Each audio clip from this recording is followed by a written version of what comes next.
us find peace. Let us find love. Thank you, Sharon. That was beautiful. Well, I've missed all of you.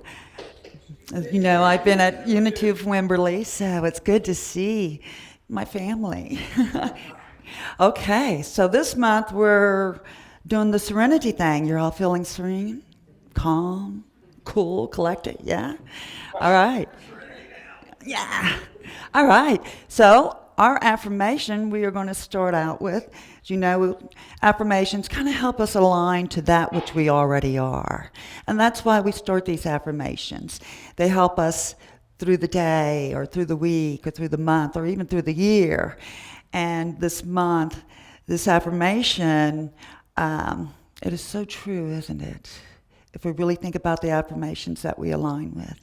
So, and we do them 3 times, just kind of to get them down deep in our soul. So if you will join with me in affirming, the Christ presence is my guide, my strength, and my serenity. All right, let's see how move a little. Let's get that energy going. All right. The Christ presence is my guide, my strength, and my serenity. One more time. The Christ presence is my guide, my strength, and my serenity. All right. So, there's an old farmer in Florida. He had a lot of land. And on part of this land, he built a pond. And he built it specifically for swimming. And he had picnic tables, and he had some fruit trees. He had the horseshoe courts, because he's in the South, and you got to have the horseshoe courts, right? And he hadn't been out there in a while, and he thought he'd go check on everything, see how it was doing. So he grabbed a 5-gallon bucket, and he heads out to his pond. And as he's getting closer, he hears all this laughter and all this shouting and these screaming, but joy, screaming, joys of screams. And he gets a little closer and he notices there's a bunch of young women skinny dipping in his pond. So he kind of makes his presence known, and they see him and they kind of immediately go to the deep end. And they start shouting at him, "We're not getting out of here until you leave." And they're just having a fit because the old farmer's at the end of the pond.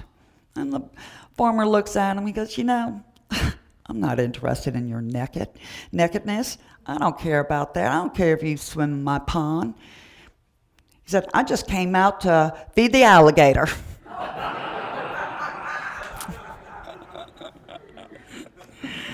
It was a skinny dipping joke that I had. I don't know that it has anything to do with the talk, but I liked it and I thought it was funny.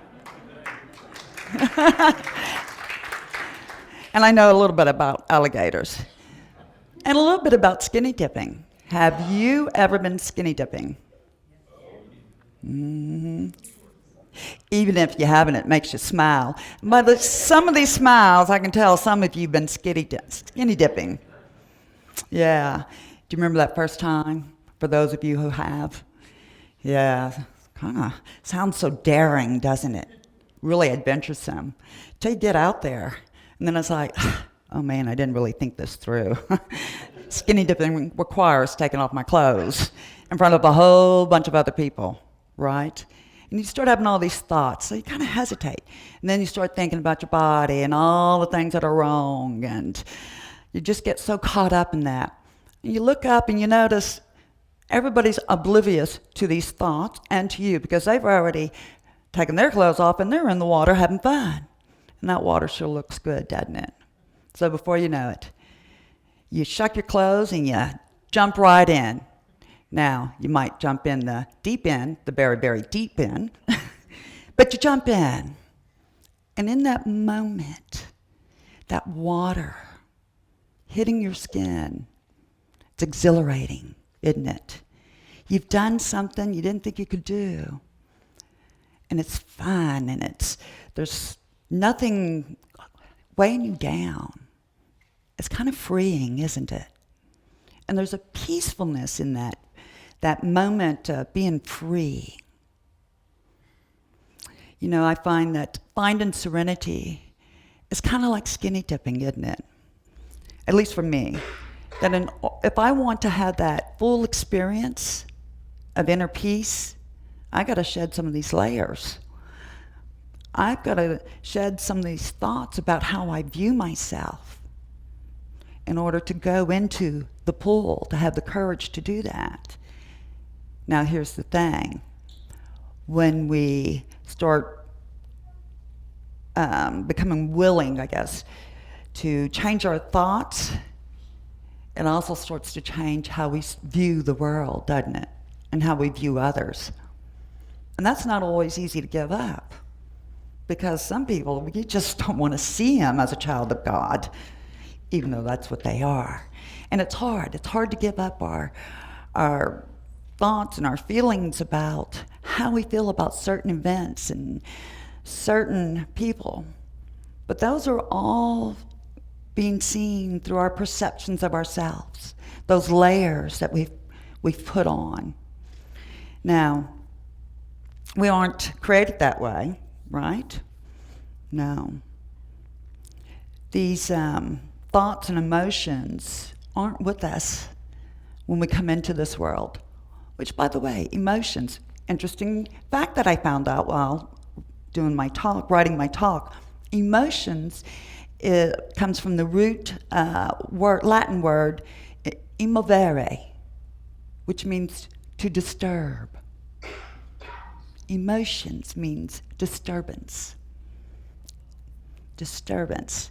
And so we're not created that way. We're created in the image and likeness of God. We come into this world wholly connected to both our humanity and our divinity. Our core is serenity. Our core is inner peace. And if you ever doubt that, watch a newborn sleep. Yes, I'm putting a plug in for my new grandson who turns 6 weeks tomorrow. And I've had the pleasure and the honor of watching him, witnessing that sleep. And it's just amazing. They're just, they smile, but there's something about babies that kind of reminds you, yeah, I was like that once. Not once, I can be like that again. I can let go of thoughts that don't serve me, thoughts that are false. We, at some point as we get older, we start feeling separate, don't we? Kind of separate from that connection we had. These thoughts and these emotions that we start layering on us, no matter how that came about, whether it was what we were taught, maybe it was an event and it was for self-preservation.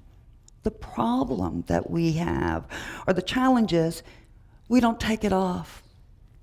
We start wrapping those thoughts around us. Sometimes they're not even our thoughts, right? But we start wrapping them around us. And we keep them like they're our skin. Now, if we want to discard them, that's scary. I mean, who wants to be open and vulnerable? Right?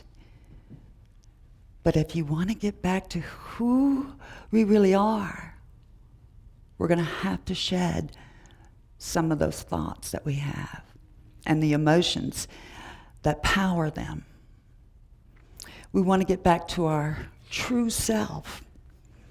There's a quote from Richard Rohr about our hesitation about getting back to the core of who we are. Now, many of you know Richard Rohr. You've studied him in book study, but he's a Franciscan monk. He's the founder of the Center for Action and Contemplation and has written many books. I think his most recent book is The Universal Christ. But I love this quote from him. It says, maybe we realize subconsciously that if we really recognized our true self, which is the divine indwelling, the Holy Spirit within us, if we really believed that we are temples of God, then we would have to live up to it. we'd have a responsibility then, wouldn't we? Yeah, so how do we shed those layers? How do we get back to our authentic self, our true self? And in Unity, we call that our Christ self, the God seed of who we really are. Well, the Bible.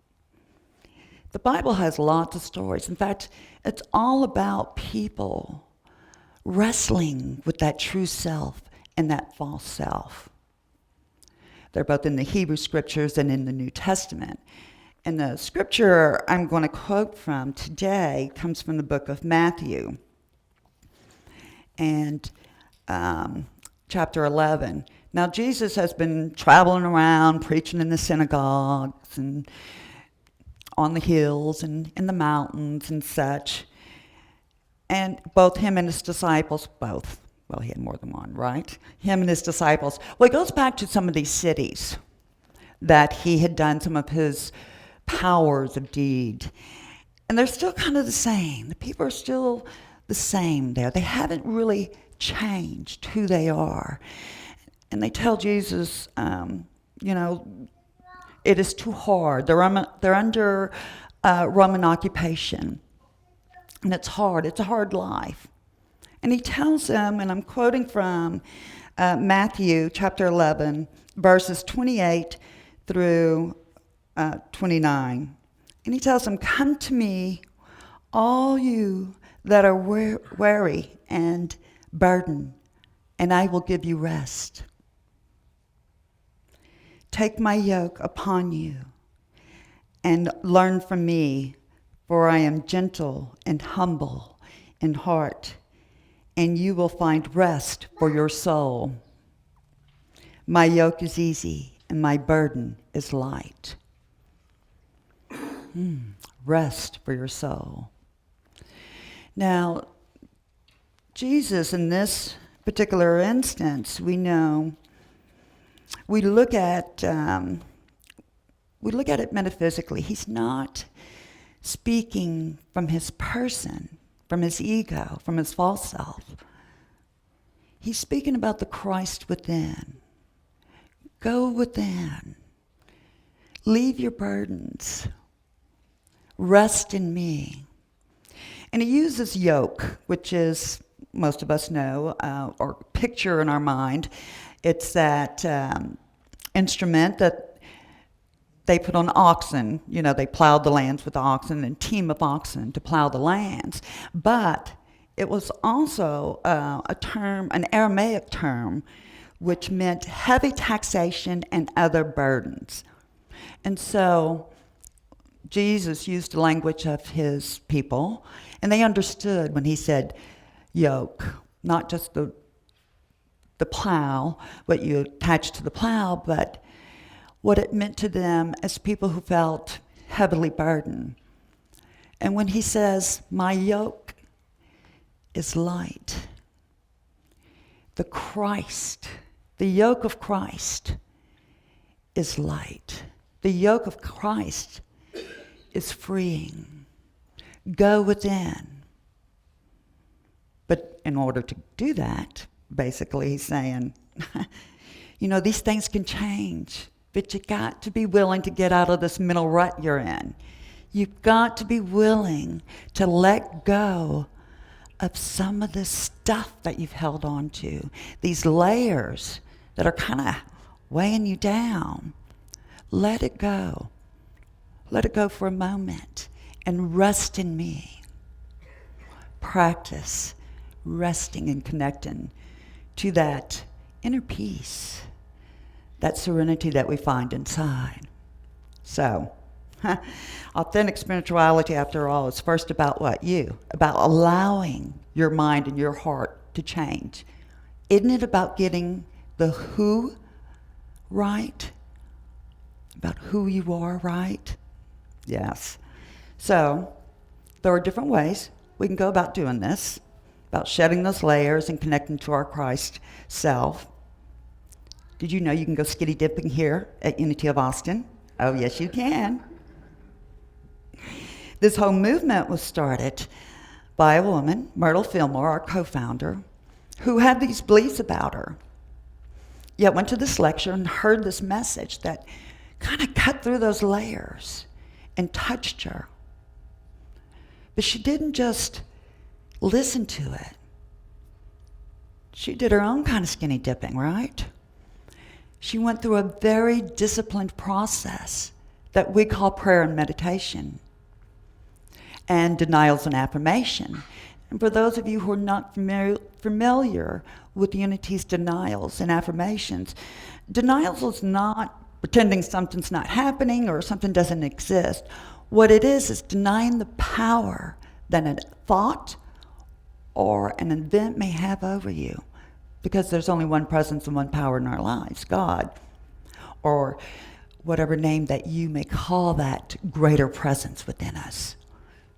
So she had this disciplined process, and it changed her life because she was willing to shed those layers and change how she viewed herself. And when she stopped viewing herself as something less than, not only did it cure her, but she started seeing people who they really were. It lifted those veils. And it changed the people that she came into contact with. If you ever really want to know Myrtle Fillmore, read that book, Healing Letters. She was willing to be vulnerable. She went skinny dipping and found that pool of serenity. It's amazing, yeah. So, skinny dipping requires courage and daring. Yeah.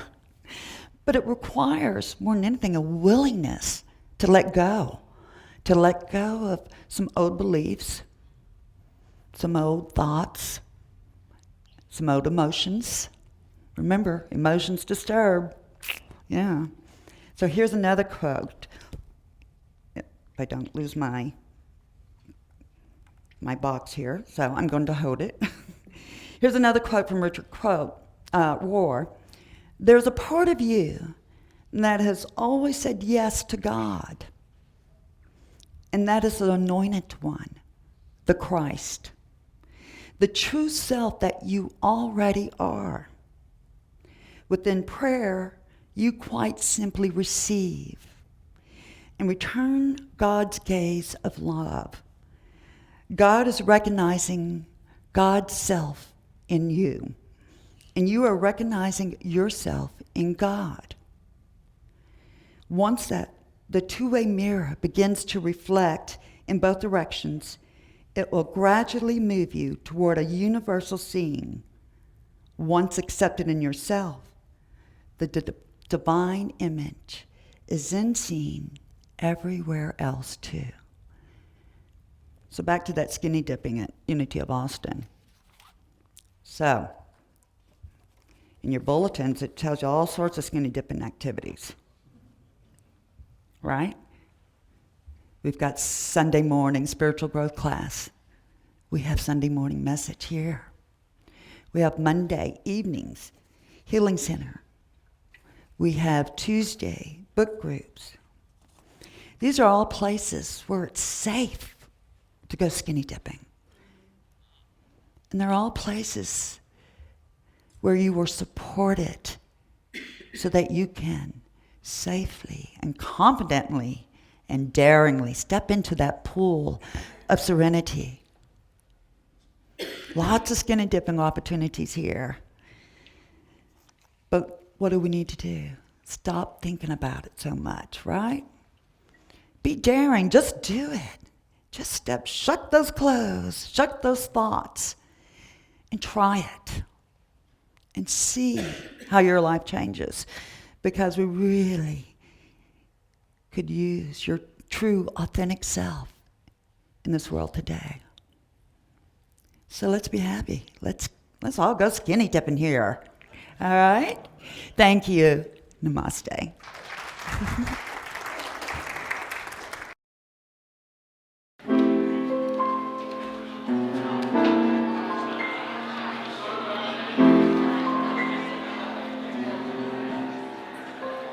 Thank